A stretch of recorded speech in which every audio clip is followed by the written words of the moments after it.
എല്ലാവർക്കും നമസ്കാരം. എന്റർടൈൻമെന്റ് കീഴിലേക്ക് എല്ലാവർക്കും സ്വാഗതം. യെസ്, എന്റർടൈൻമെന്റ് കീഴി റിയാക്ഷൻ ആണ്. എമ്പുരാൻ സിനിമയുടെ ക്യാരക്ടർ റിവീലിംഗ് നടന്നുകൊണ്ടിരിക്കുകയാണ്. ഒരുപാട് ആൾക്കാർ വീണ്ടും നമ്മുടെ മുന്നിലേക്ക് പ്രത്യക്ഷപ്പെട്ടിട്ടുണ്ട്. യെസ്, ഒന്ന് നമ്മുടെ ആമിർ ഖാന്റെ സിസ്റ്റർ വന്നിട്ടുണ്ട് കേട്ടോ, നിഗത് ഖാൻ. യാ, പിന്നൊന്ന് നമ്മുടെ അച്ഛനാണ്, നെടുമ്പള്ളി അച്ഛൻ ഫാസിൽ. അടുത്തതാണ് ആണി അടിച്ച പോലെ പോയി പെട്ടിയെല്ലാം കൂടെ കൂട്ടിയിട്ട്. ഞാൻ പറയില്ല, ആരും അറിഞ്ഞിട്ടില്ല. ആരും അറിഞ്ഞിട്ടില്ല. കമന്റ് ബോക്സ് ഒന്ന് കുറച്ച് എടുത്ത് നോക്കി അറിയാൻ പറ്റും ആരെങ്കിലും ഒക്കെ അറിഞ്ഞിട്ടുണ്ടോ ഇല്ലയോ. നീ തീർന്നു കിഴി, നിങ്ങൾ തീർന്നു. പിന്നെന്താ, ഉറപ്പായിട്ട് അതുണ്ടാവും. എന്തായാലും എറിക് എബണി, യെസ്, നമ്മുടെ കബുക ലീഡർ ആണോന്ന് അറിഞ്ഞൂടാ, കബുക എന്ന ക്യാരക്ടർ ആവുന്നു. അപ്പോൾ ആ ഗ്യാങ്ങിന്റെ മുകളിലുള്ള ആള് കബുക എന്ന പേരുള്ള ആളെ ആയിരിക്കുമല്ലോ. ആയിരിക്കും.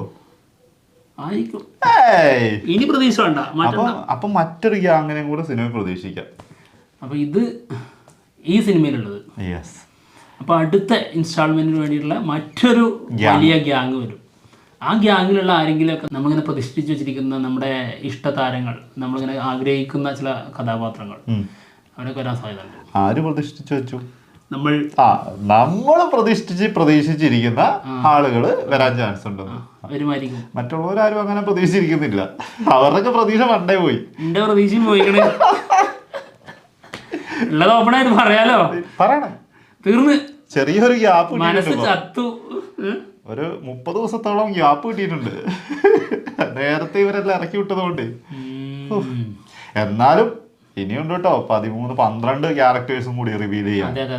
അതില് 13ാമത്തെ ആൾ ഇങ്ങനെ ഒരാളെ തന്നിട്ടുണ്ടെങ്കിൽ ഇനിയുള്ളത് എമ്മാരി വെടിച്ചില്ല ഐറ്റംസ് ആയിരിക്കും. അതെ, ലാലേട്ടൻ, പൃഥ്വിരാജ്, വാര്യർ. ഓ, എന്തിനാടാ ഞാൻ അവര് മറന്നില്ലോന്ന് അറിയാൻ വേണ്ടി ഓർമ്മിപ്പിച്ചു കൊടുത്ത. കമന്റ്സ് നിന്നെ ഓർമ്മിപ്പിച്ചോളും. കമന്റ്സ് ഓർമ്മിപ്പിക്കുന്നതിനൊക്കെ ഒരു സമാധാനമുണ്ട്. ഇത് കമന്റ്സ് കണ്ടാൽ മതിയല്ലോ, നേരിട്ട് ഇവരെ ഓർമ്മിപ്പിക്കാൻ വരാതിരുന്നാ മതി. ഓക്കെ, എന്തായാലും നമ്മൾ ആൾറെഡി പറഞ്ഞിട്ടുണ്ട്, ഞങ്ങൾ അറിഞ്ഞ നമുക്ക് കിട്ടിയ സോഴ്സ്, അതായത് അതിൽ നിന്ന് നമുക്ക് ചില കാര്യങ്ങൾ വളരെ സത്യമാവാറുണ്ട്, ചിലത് തെറ്റിപ്പോവാറുണ്ട് ആൾക്ക് തന്നെ. അപ്പോൾ അങ്ങനെ തെറ്റാം ശരിയാവാം. ഇപ്പോഴും ആ ഒരു സാധ്യത നിലനിൽക്കുന്നു. പക്ഷേ 80% നമ്മൾ ആ ഒരു പ്രതീക്ഷ മാറ്റിവെക്കുന്നു. 20% ഇപ്പോഴും അവിടെ ഉണ്ട്. സംഭവിച്ചാൽ കാണാം, അത്രേ ഉള്ളൂ. ഇല്ലെങ്കിൽ നിങ്ങൾക്ക് കാണാം, അത്രേ ഉള്ളൂ. അവരും അത്രേ പറയുന്നു. ഓക്കെ, നമുക്ക് ഫാസിൽ സാർ എന്താ പറയുന്നത് നോക്കാം. നമ്മുടെ ലാലേട്ടൻ്റെ ഗുരുവാണല്ലോ, ഗുരു. ലാലേട്ടനെ സിനിമയിലേക്ക് കൊണ്ടുവന്ന ആളാണ്. ലാലേട്ടനെ മലയാളത്തിന് തന്ന ആൾ. 15ാമത്തെ ആൾ.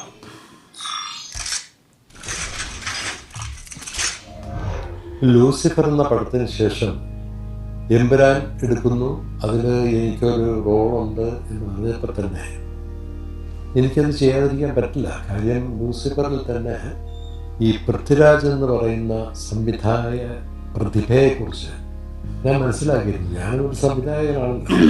അപ്പോൾ പൃഥ്വിരാജ് എന്താവശ്യപ്പെടുന്നോ അത് നേടിയിരിക്കും.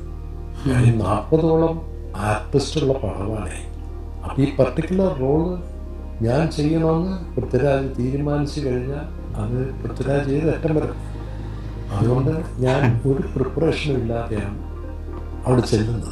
അവിടെ ചെന്നപ്പോൾ ലൂസിഫറിലെടുത്ത ഫാദർ നെടുമ്പള്ളി എന്ന കഥാപാത്രത്തിൽ തന്നെയാണ്.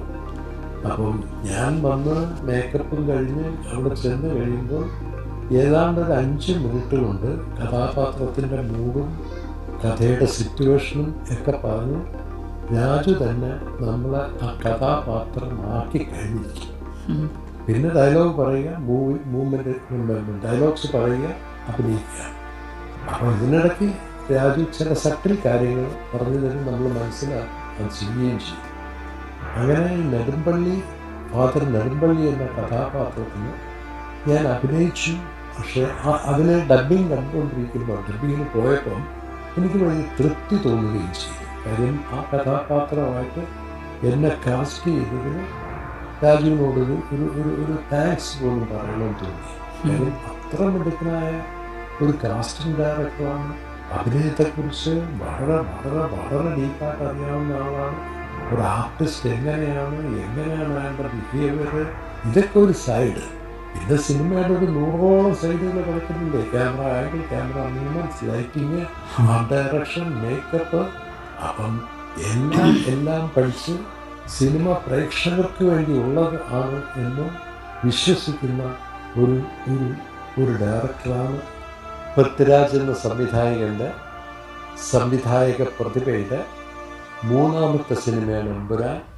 ഒരുപാട് നാളത്തെ വർഷത്തിനുള്ളിൽ കഷ്ടപ്പാടും അർപ്പണവും എല്ലാം കൊണ്ട് പൂർത്തീകരിച്ച സിനിമയാണ്. അത് മാർച്ച് 27 റിലീസ് ചെയ്യുകയാണ്. തിയേറ്ററിൽ കാണേണ്ട സിനിമയാണ്. എല്ലാവരും തിയേറ്ററിൽ തന്നെ പോയി ഈ സിനിമ കാണണമെന്നാണ് പ്ലീസ്. ഓക്കെ, സംഭവം കൊള്ളാലേ. പൃഥ്വിരാജ് അപാര ഡയറക്ടറാണെന്നാണ് ആൾ പറഞ്ഞിരിക്കുന്നത്. ഇനിയാണ് മരണമണി. അടിച്ചോ കൂട്ടമണി അടിച്ചോ? കൂട്ടല്ല, മരണമണിക്ക് കൂട്ടല്ല. മരണമണിക്ക് 1 പിന്നെ 2 ഒറ്റ പെട്ടാന്ന് പറയാ. 1 അടിക്കും പിന്നെ 2 അടിക്കുക. ഇതൊന്നും പിന്നീട് കേൾക്കാൻ പറ്റൂല. വേണമെങ്കിൽ എവിടെയെങ്കിലും ഒക്കെ കേട്ടോ. അതില് ഒറ്റമണി അടിക്കൂല, 2 മണി ഒരുമിച്ച് ഉണ്ടാവും. ഓക്കെ, എന്തായാലും നമുക്ക് അടുത്ത വീഡിയോ കാണാം. എറിക് എബണി കബുക എന്ന ക്യാരക്ടർ ആവുന്നു. ഓക്കെ, നമ്മുടെ വ്യാളിപ്രിൻ്റുള്ള ഷർട്ടല്ലേ, അതിലെ ആള് ആരാണെന്നുള്ളത് നമുക്ക് അറിഞ്ഞുകൂടാ. അതിങ്ങേരാണോ എന്നുള്ളത് പലരും അങ്ങനെ സംശയിക്കുന്നതിൽ തെറ്റുമില്ല. അതാണ് സംശയിക്കാം. പല സംശയങ്ങൾ എപ്പോഴും വളരെ നല്ലതാണെന്ന് പറഞ്ഞിട്ടുണ്ട്. എൻ്റെ ഗുരുനാഥൻ പറഞ്ഞിട്ടുണ്ട്. കാണാം.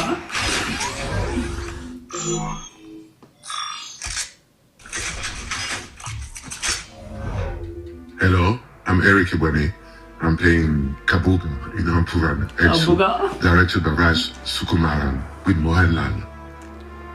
Coming soon. I'm telling you, it's one of the greatest Malayalam film that you will see. You're gonna be speechless. It's a top-notch movie, top-notch production with Anthony, and for me, it was an amazing experience because to be part of this crew on those beautiful locations all over the world. It's an international film, an international production. I work in all over the world, overseas, in the States, in Africa, in Europe. But this one was so mind-blowing. I was speechless. The set was amazing, huge. And I'm playing Kapuga, but I'm a bad guy. So I'm a bad guy. Puran and to the sequel coming soon on March.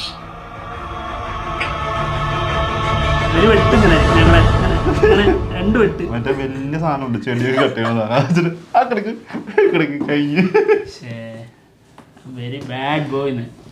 Bad ഗൈ എന്ന് പറഞ്ഞു, bad boy അല്ല എന്റെ മോനെ.